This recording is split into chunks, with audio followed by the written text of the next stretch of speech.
Welcome to the Gentleman's Guide to Gaming on the Onyx Path Publishing YouTube channel.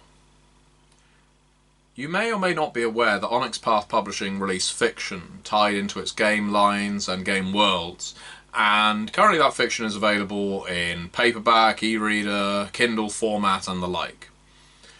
And they've been reaching a measure of success with which we are very happy. However, we are aware that some people like to access their fiction via other means. Some people prefer audiobooks. Some people enjoy read-alongs on YouTube as well. We know that different people like to access our worlds in different ways. Now, we have been considering doing audiobooks of our work, but we need to gauge interest. And that's what this video is about. This video is going to be the first of potentially a series of read-alongs of some of our fiction.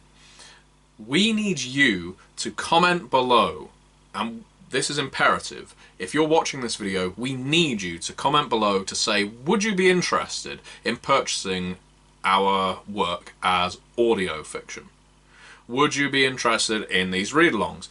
Who would you like to be reading them? And if you particularly enjoy this read-along, well, you've got it in two formats. You can watch it and listen to it here on YouTube. You're in the right place, you're on the right video.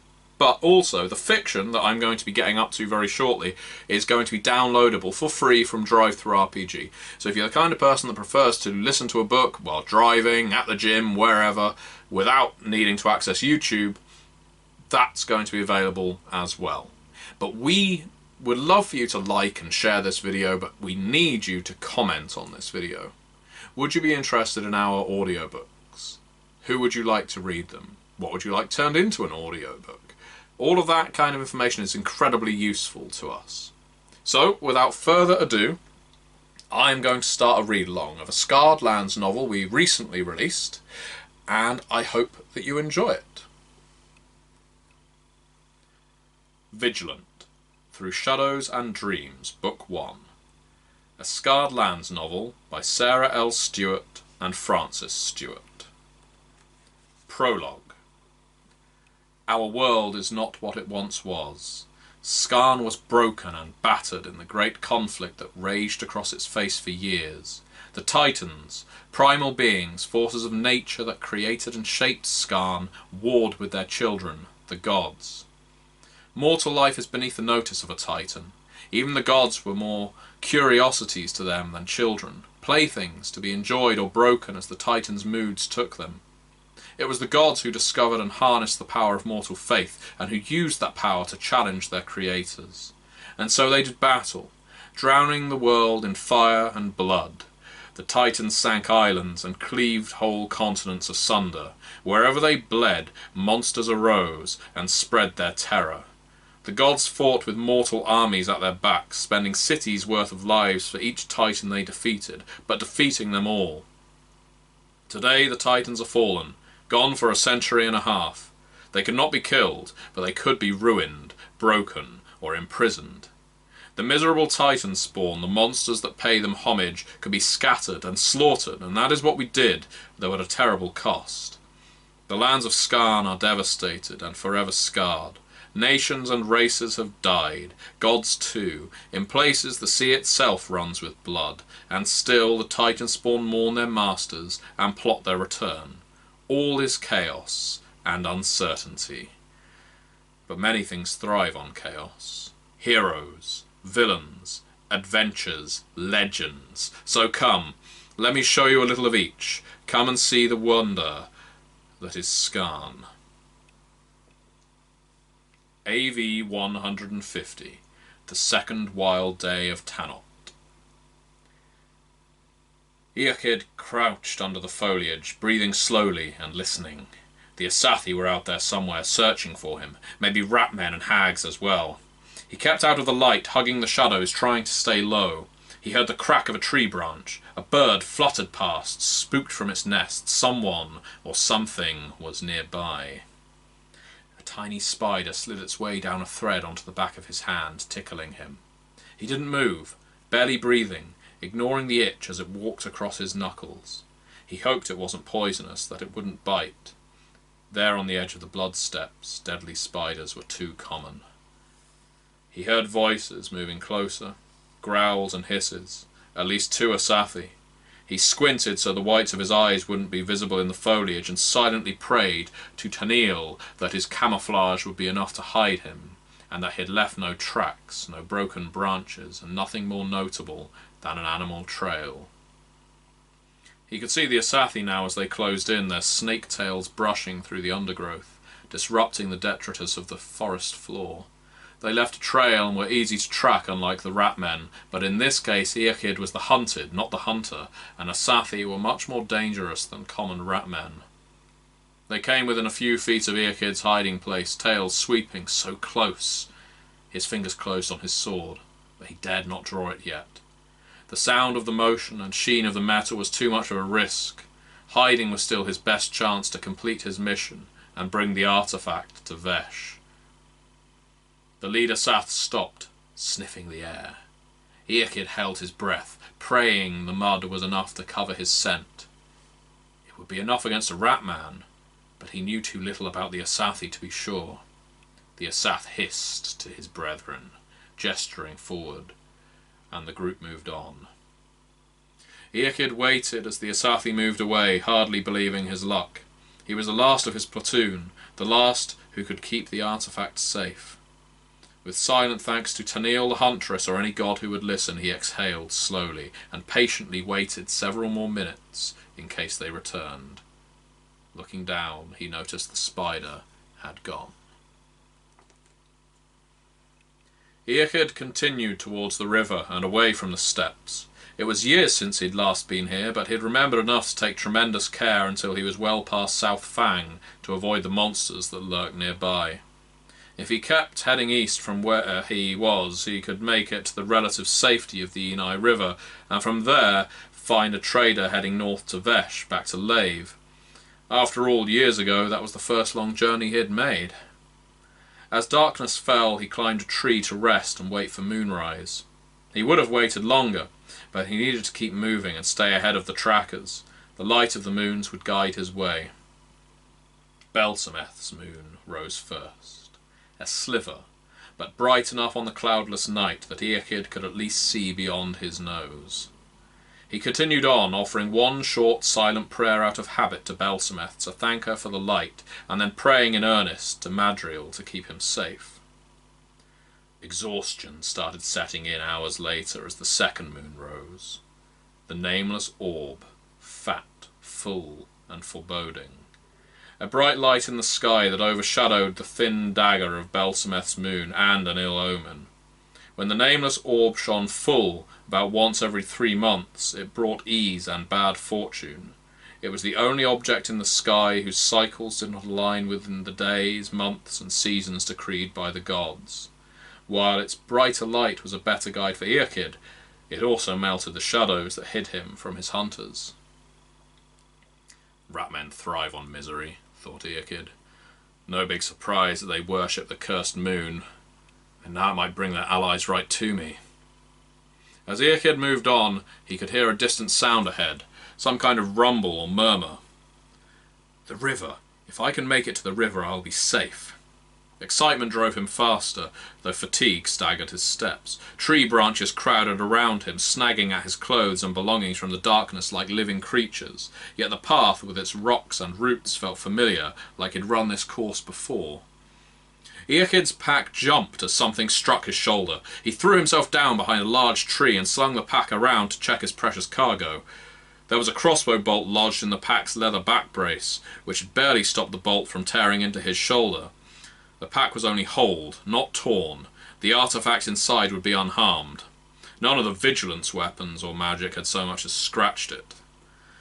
Back pressed to the tree, Eakid drew his blades. They'd seen him, and they were too close. He had a better chance fighting now in melee than running and getting shot down.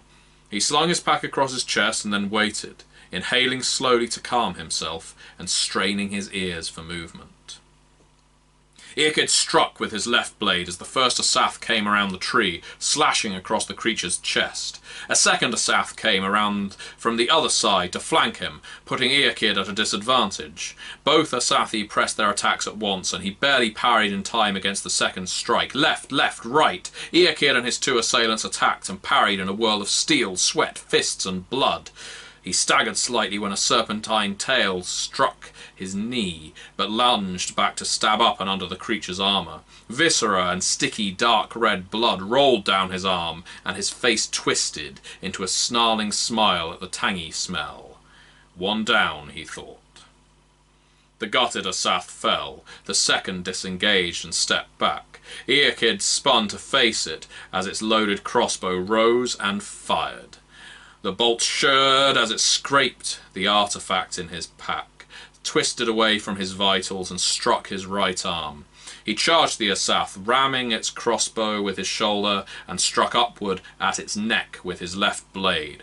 With his right he weakly stabbed at the Asath's belly as they fell. It was enough. The creature gurgled and died in a rush of blood. Earkid rolled to his knees, breathing heavily, the adrenaline of the battle still rushing through him. The bolt in his shoulder had fallen out in the fight. He sheathed his weapons clumsily, his right arm throbbing. He could still flex his fingers. Not broken. Still, he was covered in blood, although how much belonged to him and how much was from the Asathi was not clear. He tugged his scarf from around his neck and tied it as tight around the pulsing, dripping wound as he could with his left hand. He was trained to fight with both hands. Tying knots with his offhand was more difficult. Earkid quickly checked the bodies, lightly armoured, with only knives and crossbows. Just scouts. He'd seen more of them earlier. The rest, the warriors, would be coming soon, looking for their comrades and for him. There was no time to search the corpses more closely. He staggered to his feet and moved on, his wounded shoulder burning. Asathi were known for poisoning their weapons. He remembered Gandhi saying, "Easier to run down prey when it's puking its guts out." Speed was now more important than stealth, though he hoped any trail he left would not be too obvious. As he ran, the forest began to tilt dizzily around him. The rush of the river ahead echoed strangely, and the colours of the trees and stones took on a sickly cast. His feet carried him towards safety, and he trusted them. He could no longer do more than run, and not fall down. The trees began to thin. The river's roar became lyrical, carrying snippets of meaning, as if the river was calling to him. Not water, voices, and music. A mess of memory and reality tangled his senses, making it difficult to tell what was real. He reached the edge of the forest. A stockade wall came into view with buildings and light beyond it. Not the river. Gone too far. Wrong way? He moved on instinct, stumbled through the open gate towards the light and the people. His vision swam. He felt as if barbed iron bands squeezed his chest. His right arm was numb, and a tingling cold was fingering its way from his shoulder towards his brain. The artifact sat heavy against his chest, just as it had when Gandhi pressed it into his hands, entrusted him with it, when Drask told him to run, when they turned to fight the Asathi. Complete the mission, he thought, and staggered on. He made his way toward the music and bobbing lights, weaving between buildings. Sweet perfume filled the air, a reminder of warm spring days. It mingled with the scent of roasting meat and fresh bread. Children's laughter echoed. Earkid rounded a corner and stumbled into a blur of faces. His numb feet tangled, and he bumped into a large figure. "Hey, watch where you're!" the figure growled. Earkid gasped. A hulking grey gargoyle with a mane of flowers glowered down at him. He yelled and threw himself backward, crashing to the ground. "Whoa, hey! I'm not going to eat you!" The creature leaned down to grab him, and he flinched and raised a blood-slicked hand to fend it off. The monster paused and stared at him, surprise on its craggy features. "Someone get help!" it shouted over its shoulder into the crowd. "This guy's bleeding! Bad!" It reached for him again. "Come here, fella. Let me get a look." Weakly, he struck out at the huge hands grabbing his wrists. It caught him anyway, holding him down with rough, strong fingers. Gargoyle. Doesn't make sense. He shook his head to clear some of the dizziness there. "Stop fighting!" the gargoyle snapped. What's the matter with you? Its voice was rough, but friendly. Her voice. She was an orc woman. Not a monster, then. But not necessarily an ally. Earkid tried to wrest free, but he had no strength. His tingling limbs no longer obeyed his commands. The orc grabbed at the flowers in her hair as they slipped down over one eye. A wreath? "Where's that damn druid?" she bellowed, and Earkid's ears rang. "Okay, let's get you up. Can you stand?" Earkid shook his head, barely able to move. "Got it. Okay, I'm gonna carry you. Sorry about the indignity." She scooped him up, pack and all, and handed him the crumpled wreath. "Hold this." As she carried him through the crowd, blood dripped onto the flowers, mingling with their colours. "Let me pass," a commanding voice called out as more people crowded around them. An elf maiden, also wreathed with a flower crown, pushed through the bystanders. "What's wrong?" The orc jerked her head down at Earkid. "This guy's been hurt pretty bad. Covered in blood. Can you fix him?" "Maybe. Find me a place to work and I'll take a look." Earkid's eyes closed. He hung in the orc's arms as they discussed where to take him. "Here, bring him to my house," said another voice. It sounded somehow familiar, but the effort of breathing left him no spare energy to think. "We can help." There was brightness and a harsh gasp. "Gods! Earkid? How?" Earkid's eyes opened to blue eyes looking down at him, just like his own. A boy, no, a man held up a lantern, wonder and horror on his face. Earkid struggled to speak. "Let's get you inside first. Hold her, in here." Earkid's sinking mind grasped at the voice, at the sense of home, of kinship, of brotherhood. Then he slumped down against the orc's chest, his eyes closing again. Must be delirious, he thought. It can't be him. He's too old. His hand swung limply at the orc's side as she walked, boots now thudding across a wooden floor. "Put him on there, in here. But the blood!"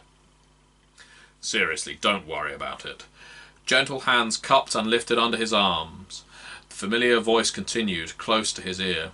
"Sorry it's not your room, Earkid. Mum turned it into storage a while back. Didn't think you'd mind. She might have mentioned it in one of her letters." Hands settled Earkid onto a bed. Familiar sense flooded over him, though the efforts to draw breath was growing too great for him to think of much else. Body shifted. "Okay, step back. Hey, can you..." "He won't let go of this pack." In his ear, the elf's soft but insistent voice. "Sir, I need you to let go so I can examine you." Earkid clutched onto the artifact. "The mission. Still need to complete my mission." The familiar voice returned, too deep. "Can it really be him?" "Eo, I need you to let go of the pack, okay? I've got it, brother. I'll watch it and keep it safe, okay?" Earkid nodded. "Yes, Kane, someone I can trust." He loosened his grip, arms falling away from the bundle of canvas and straps. "Jilla," Kane said, "can you get my mother? She'll be at the food table serving pies. She's wearing a yellow apron and looks like my mum. Her name's Miriam." "Righto," squeaked a new voice. "I'm on it." Gentle hands removed Earkid's shirt, and he heard a sharp intake of breath.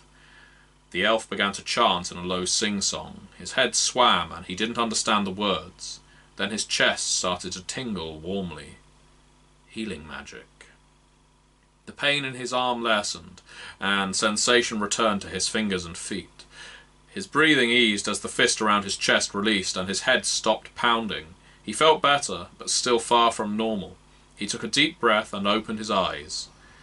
The elf maiden stood over him, a slight smile on her face. His brother Kane stood at the foot of the bed, his face uncertain. "Thank you," he said. He was home. In Trella. In his brother's bedroom. Home. "I've done all that I can," the druid said. "I healed most of your wounds, but the poison... I was only able to undo some of the damage and delay its effects for a time.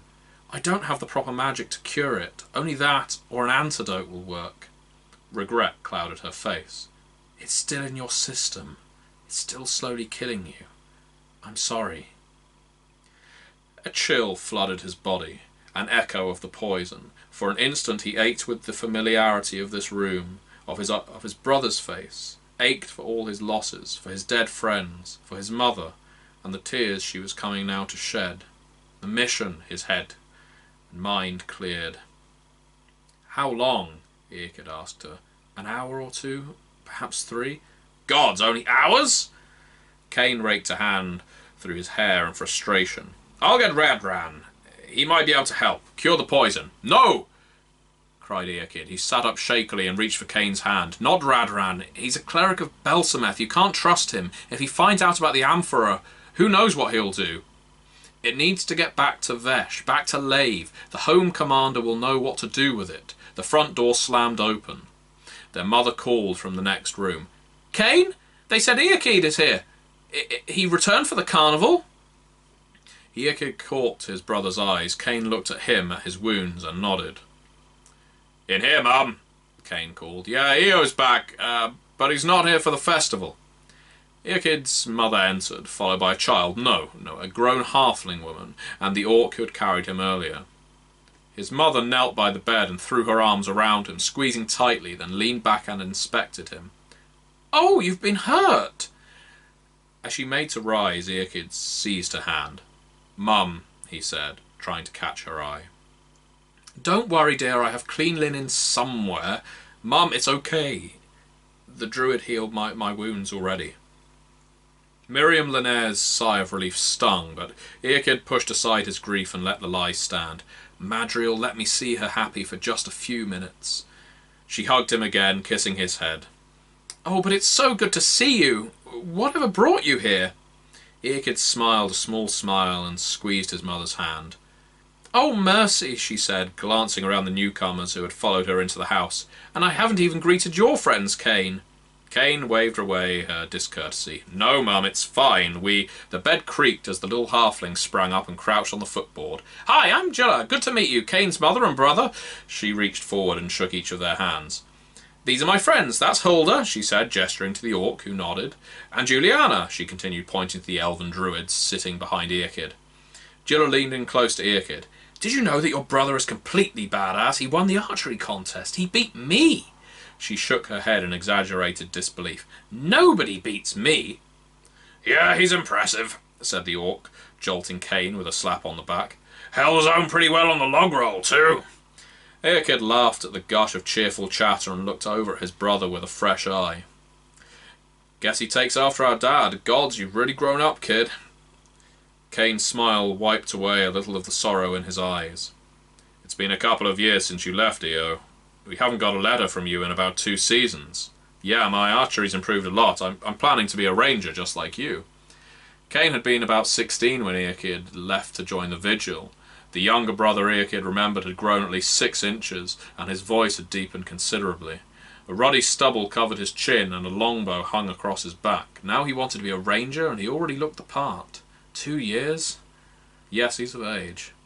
No, Kane, not like me. Be a better ranger than me. I was a fuck-up as a ranger. Miriam tutted. Is that how they teach you to talk up north? She swatted his head. You're a Vigilant of Vesh, and a good one by what you said in your letters. They don't use language like that. Eakid laughed. Vigilants are wilderness soldiers, Mum. We definitely cuss. He looked over at Kane and his friends. Well, I'd love to catch up with my family. We don't have much time. Juliana, you're a druid, correct? Would you be willing to help the Veshian Vigil on an urgent matter? Something the druids will care about. The elf nodded. Yes, my people have long been friends of the Vigils of Vesh. I'm willing to assist in whatever way I can. Assistance? Is it going to be an adventure? Jilla chimed. Adventures are what I was born for. I'm in. When do we leave? The orc's grin showed off her chipped yellow fangs. We'll do a damn sight better with whatever this is than what you can do from your deathbed. Miriam gasped. Deathbed? Gods, Hulda, Kane snapped. What? Hulda said. Isn't it obvious? I could tell from the next room the way you were talking about it. He's a gunner. Tears crowded Miriam's eyes. She glanced between her 2 sons, hope fading as she saw the grim set to their faces. Mum, I've been poisoned, Eakid explained, as he held his mother's hand. The druid here, she slowed it down some, but it's still killing me. I don't have much time. Hulda shrugged. There's worse ways to go. Miriam's eyes widened. Radran, I'll go get him. He knows poisons. I'll pay him and he'll fix you up. No, Mum, not Radran. He's a... But she was already gone, running out the door. Cleric of Belsameth, he mumbled. Last thing we need. He's a bastard, but at least he's our bastard, said Cain. And he's always had kind of a thing for Mum. If he can help, it's worth the risk. Earkid's gut twisted. Cain, no Lenaire should ever have anything to do with Belsameth or her clerics. Cain frowned in thought, then he nodded. Okay, Eo. What is it that you need us to do? Holder raised an eyebrow. Us? Whatever you're doing for my brother, I'm going to help, Cain replied. Holder grunted and nodded. All right. You're handy enough with a bow, and in my experience, deathbed promises usually involve bloodshed. Earkid considered his brother's strange band of acquaintances crowded into the tiny room around him. The graceful druid, the ebullient halfling, and the towering orc squeezed in the corner. I've come as far as I can. If Cain trusts them, I will as well, he sighed. I'm being followed, hunted, for that. He gestured to his pack. The artifact in that pack, an amphora, needs to get to Lave, to the Vigilance of Vesh, and quickly. Cain grabbed the thongs that tied the pack closed, then looked over to Earkid for confirmation. Earkid nodded, and Cain opened the pack, lifting out a large leaded cask about 18 inches tall, with a sealed lid. Intricately carved serpentine coils twisted and knotted all across its surface, and the metal seal on the stopper was stamped with a laurel wreath and a warlike sceptre. A fresh burst of queasiness stirred Earkid's stomach just looking at it. The elf gasped. Those coils are the mark of the Titan Mormo, the Serpent Mother. But this... She murmured, brushing her fingers on the seal. This is the symbol of a god. Chardoon the Slaver. She choked out the final word with disgust. Earkid nodded. So you can see why it needs to be taken north. We don't know what it is, but it's clearly important. Titanspawn will fight to the death to reclaim it, and it's indestructible. Earkid's voice rasped, his throat dying. Gilla handed him a clay cup of cool water. Thank you, he said. She nodded, visibly pleased. He sipped the water and continued. My vigil encountered a group of rat men, Red Witch Slytherin in the Haggard Hills. They were heading towards the Blood Steps. We learned they were to join a coven of hags and other Titanspawn who'd found an artifact, something very important to Mormo, something that contained her very essence. Cain's face twisted in disgust and fear, and he nearly dropped the amphora. Don't worry, as I said, it's indestructible, at least as far as we've been able to tell. Cain timidly set the amphora down and nodded for Earkid to continue. Marshal Lolharden was unwilling to let them perform whatever foul rites they had planned. She sent my company down to hunt the Titanspawn. They were carrying the artifact to the Hornsaw Forest. We harried them but couldn't stop them. We raided their encampment. It cost us dearly. But as you see, we managed to seize the artifact. The Asathi, the Snake Man minions of the hags, hunted us back across the Blood Steps. Vigilant stayed behind and fought to allow the rest of us to escape. Good people. Earkid paused, working past the tightness in his throat. At the end they gave me the amphora, since I knew the general area, and because I'm quick and stealthy. He laughed bitterly.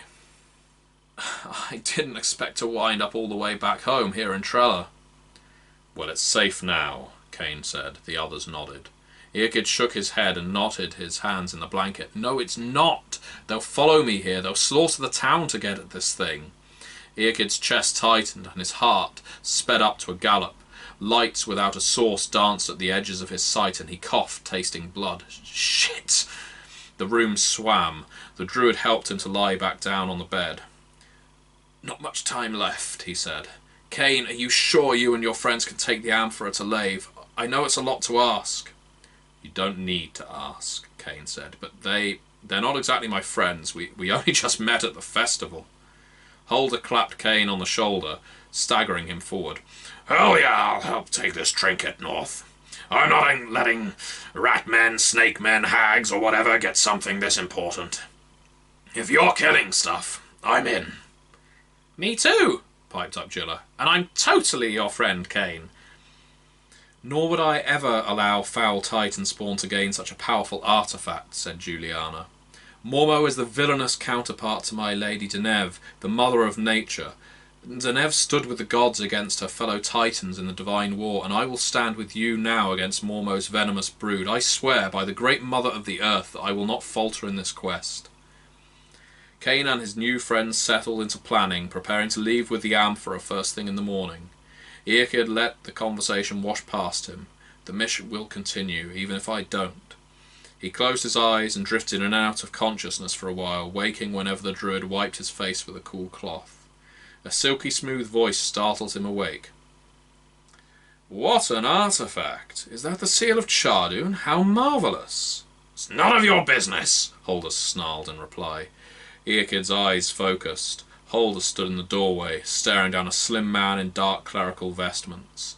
Though a bit greyer than Earkid remembered, he was still as unctuous as ever. Radran. "I apologise for intruding, madam, but perhaps I can be of assistance," Radran said. Holder snorted, looking her own massive leather-clad frame up and down. "Madam!" "The artifact clearly bears the symbol of Chardoon," he continued, ignoring her. "I have Calastian connections. I can see it off safely to Verduk. Surely the best choice to defend a relic of his patron god from Titans-spawn is the King of Calastia and his mighty armies." "No!" gasped Earkid. "It goes to Vesh." "But Vesh is besieged by Titan-spawn on all sides," the priest pleaded, reaching for the vessel. Holder grabbed the doorframe, blocking his path with a powerful arm. The priest smiled. "I'm sure you will all be rewarded." "Radran," Miriam interjected from behind the priest. "I asked if you could help Earkid. Can you cure him?" Holder lowered her arm. Radran stepped past and approached the bed. He studied Earkid's sweat-slicked figure. Earkid flinched as Radran placed 2 fingers on his throat and concentrated. "No." Radran sighed melodramatically. "No. It is beyond my power." Earkid resisted the urge to roll his eyes. "Not tonight, at least," the priest continued. "Your elf friend here has already done all I could do, but with Belsmeth's blessing I should be able to cure him of the poison first thing tomorrow morning." "I fear tomorrow morning will be too late," said Juliana. Miriam paled. Holder hauled Radran away from the bed. "Well then, you're no good to us, are you? So get out!" Radran wrestled free of Holder and brushed himself off. Standing straight, he remarked, "I can help. Someone with my skills would be very useful in a situation like this one." He turned to Cain. "My boy, surely you don't trust these strangers over me. I administered your father's funeral, such as it was. I'm like an uncle to you." Cain, jaw set, shook his head. "No, I don't think so." He stood up from his seat in the corner of the room and took a step towards the cleric. "I'd like you to leave now." Holder leaned in to tower over Radran. The cleric cast a pleading glance at Miriam, who shook her head. "Thank you for coming. Please go now." Radran composed himself, then turned and left the room. The front door banged shut a moment later. Jilla went out to the main room and then quickly returned. "He's gone, but I wouldn't trust him to stay gone. What do we do now?" Cain crossed his arms. "I suggest you 3 spend the night here. Mum can make room by the hearth for people to sleep, but I think that 1 or 2 of us should stay up in shifts, both to keep an eye on Earkid's condition and to make Radran, well, make sure he doesn't come back. And that nothing else comes knocking either," Earkid thought as he drifted off to sleep. A rocking, rattling sound penetrated Earkid's dreams. In his fever, the amphora danced across the floor, banging against the boards. Then purple light suffused his mind.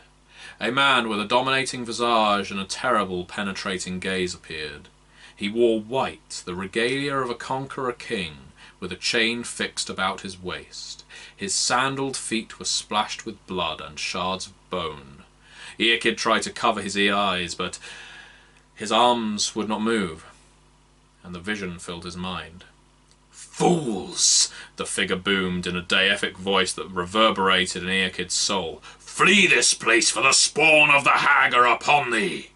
The words burned themselves on Earkid's mind. He struggled to obey the order, could think of nothing else, but his weakness was overpowering. Desperately he wrestled his leaden limbs, his panic growing, the order inescapable and ultimate in its importance. Earkid knew in the pit of his soul that even death was no excuse to disobey the binding voice of the White King. He fought, every breath weaker and more desperate to raise even a finger. Then a final darkness wiped away everything, drowning even the White King's order. Thank you very much for listening.